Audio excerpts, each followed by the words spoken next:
Hi everyone, welcome to my channel. Today I'm drawing this lovely little superb fairy wren. You can see the little reference picture up in the top right hand corner. I took a video of these little birds. I've been giving them water. It's summer here, so I've been giving them water in my backyard, and so they've been flip-flopping around and playing in the water, and I got this little bit of a video footage of them, and I took a screenshot off this one off my iPhone, off the video, and yeah, I thought this was a lovely little picture to be able to do a painting of.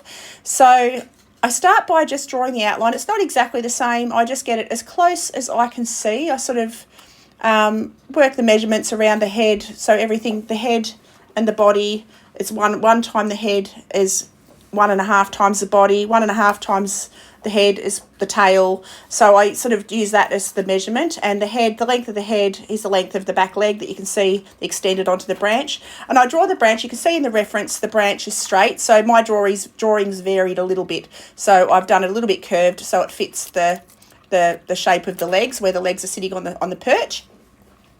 So now I go in with my watercolours, and I start by using some Tasmanian blue, just very, very diluted. And I start to take that around on any of the light blue spaces on the bird, just with a very diluted wash. So I'm using my Art Spectrum paints, which is an Australian brand of watercolour. It's one of my favourites. I absolutely love it. The colours are really soft and unusual, like they're a bit more, I don't know, they're very Australian colours. That's all I can, how I can describe them. They're slightly different to any other colour in watercolour. Even the burnt umbers and the different blues, they're slightly different in the way they're made up, so they turn out different on the paper. I'm using a hot press paper as well, which I like the smooth paper.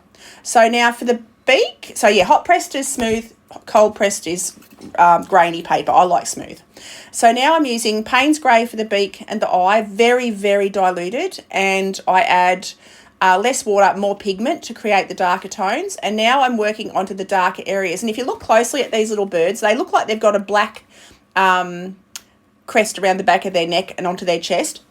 But it's really a deep, deep dark blue. So I've actually mixed a bit of indigo as well, so which is a really dark blue, in with my Payne's Grey, just to blue that off a little bit. And you can see I've left little textures, like feather textures. I haven't done it in a big wash. I've just done little strokes, and as it dries, it leaves little lines, so it looks like the feather texture. I mean, you won't get exact detail with watercolour, but I try to get as close as I can. Now for the wings, I use a little bit of burnt umber, very, very diluted, and I start with a base wash of the burnt umber, very watery, and cover the whole wing.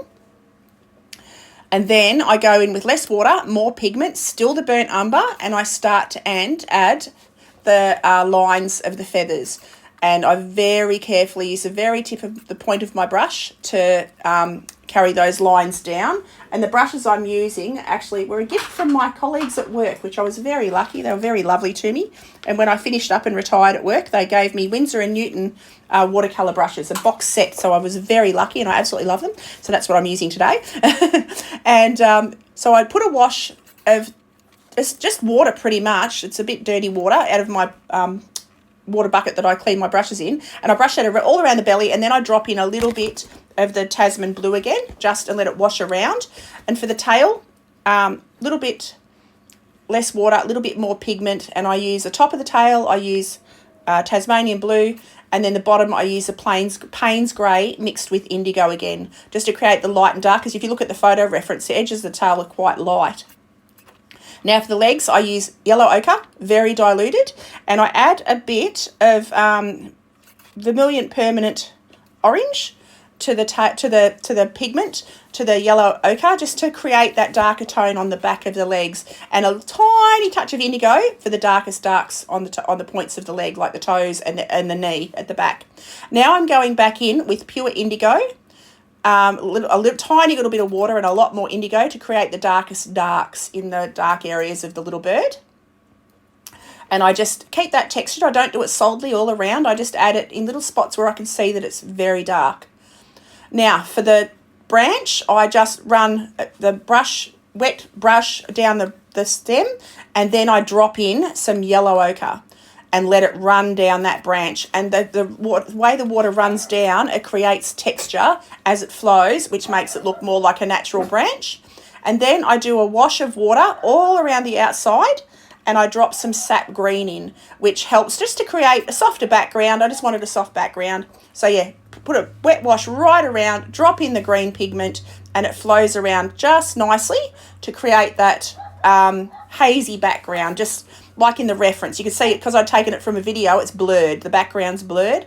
So it just gives it a softer background that I really sort of quite like.